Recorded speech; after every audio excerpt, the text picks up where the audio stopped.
Hola, muy buenas tardes. Eh, Quiero hacer esta mini columna que yo la titulé Las cifras de Chile y el debate por el déficit fiscal que deja Boric. Eh, un debate y una pugna entre el actual gobierno y el gobierno que asumirá el 11 de marzo de ultraderecha, en el que la derecha acusa al gobierno de dejar un déficit de 3,6% y dicen también que Chile está en una crisis económica muy grande. La pregunta es, ¿qué es el déficit fiscal? Y esto es el gasto que hace el Estado y que supera los ingresos recaudados, o sea, cuando se gasta más de lo que se ingresa. Eh, Tenemos que decir que en Chile el ingreso per cápita del año 2025, según cifras del Banco Mundial, fue de más de $30.000 per cápita. Esto significa que si se repartiera ese ingreso a cada uno de los habitantes de Chile, nos tocaría más o menos 30 millones de pesos por cada uno. Kast y sus ministros hablan de que con este déficit que deja el gobierno de Boric, habrá que hacer un esfuerzo y un recorte importante del gasto público para reducir este déficit fiscal.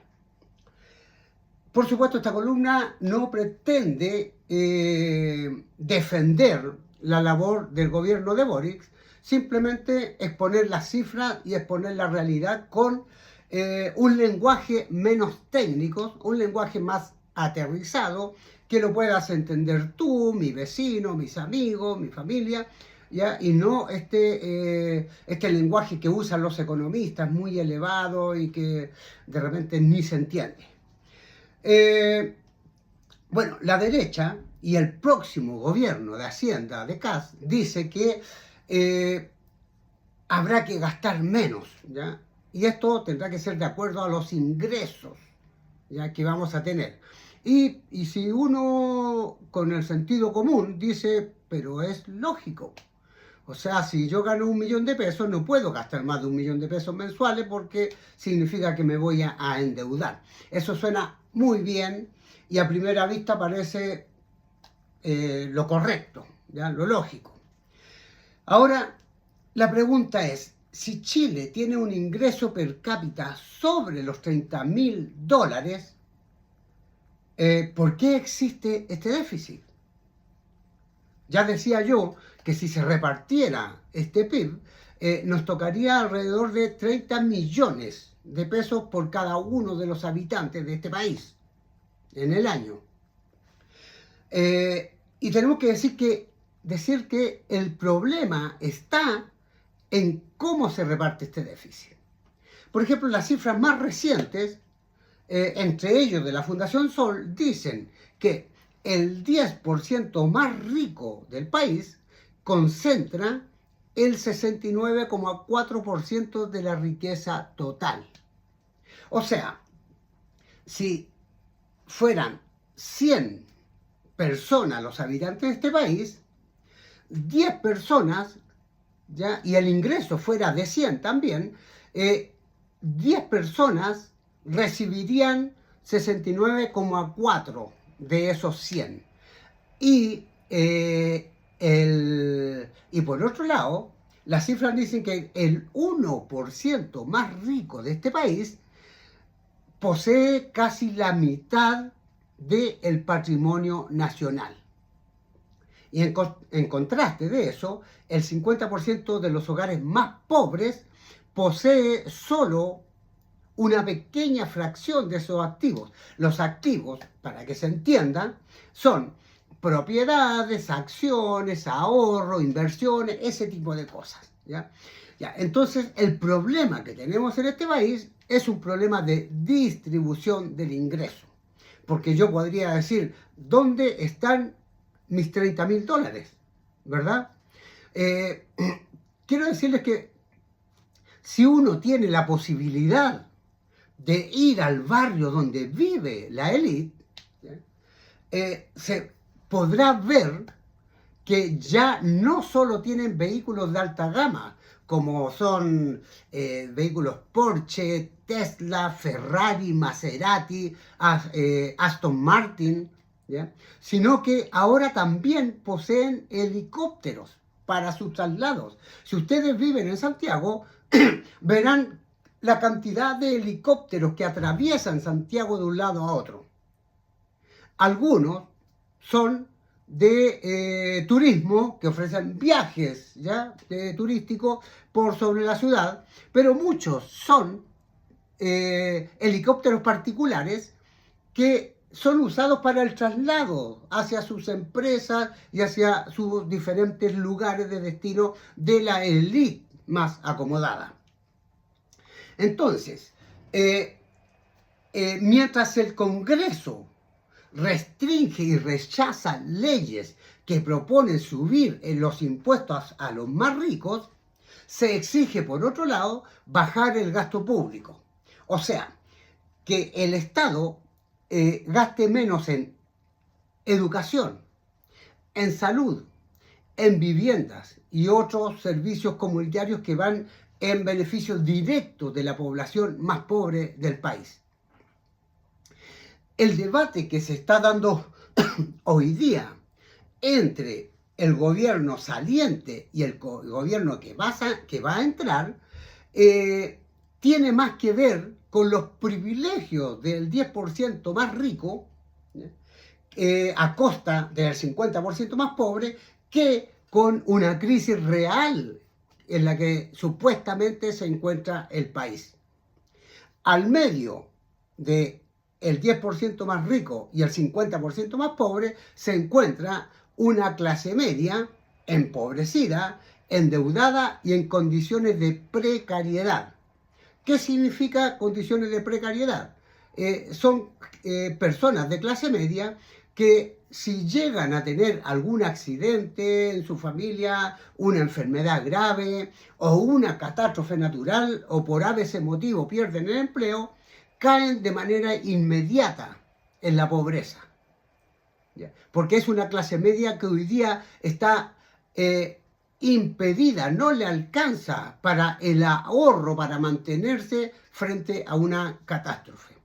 En conclusión, desde marzo, todo será más difícil en Chile. Todo será más difícil, pero no para todos los chilenos. Solamente será más difícil para la clase trabajadora y para sectores importantes de la clase media.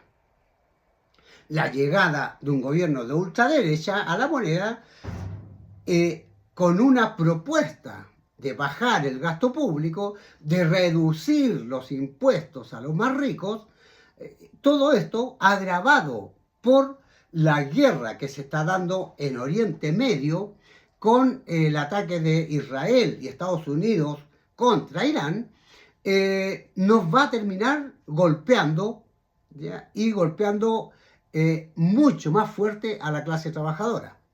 Algunos de ustedes dirán, ¿y qué tenemos que ver nosotros con el Oriente Medio que está tan lejos de Chile? Bueno, tiene mucho que ver porque, por ejemplo, hoy día ya el petróleo se alzó por sobre los $80 el barril. Hace una semana atrás esto estaba a $60 el barril.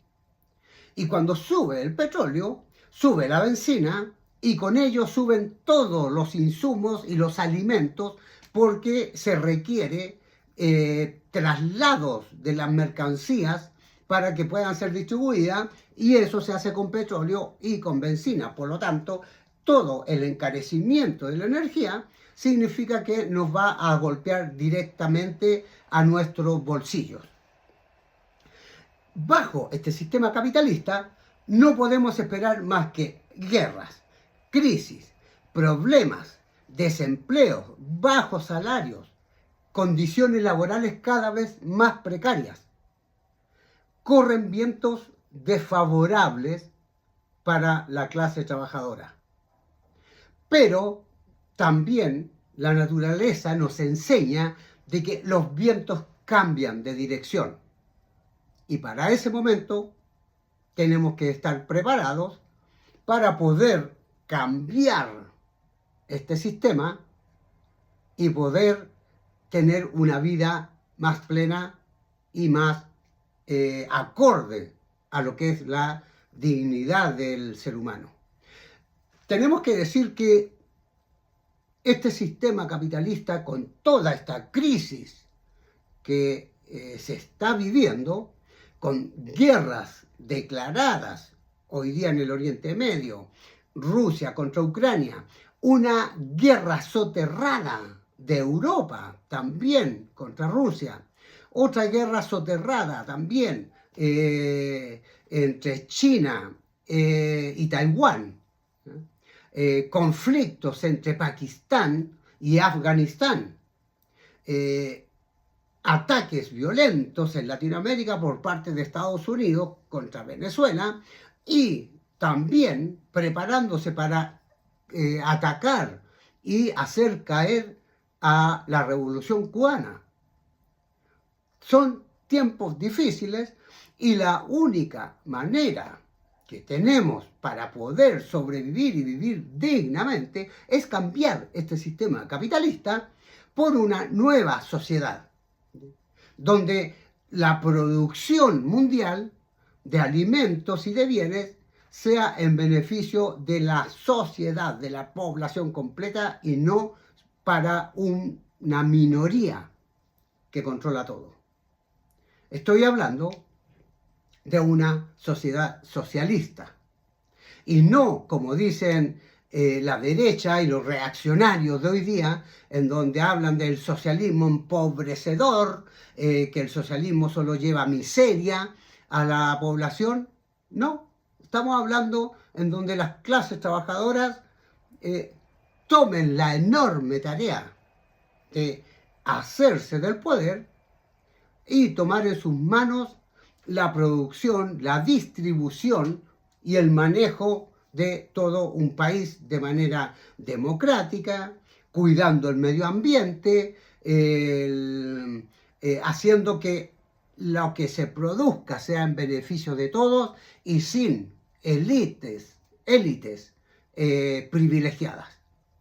A eso estamos convocados en estos tiempos muy, muy difíciles que estamos viviendo.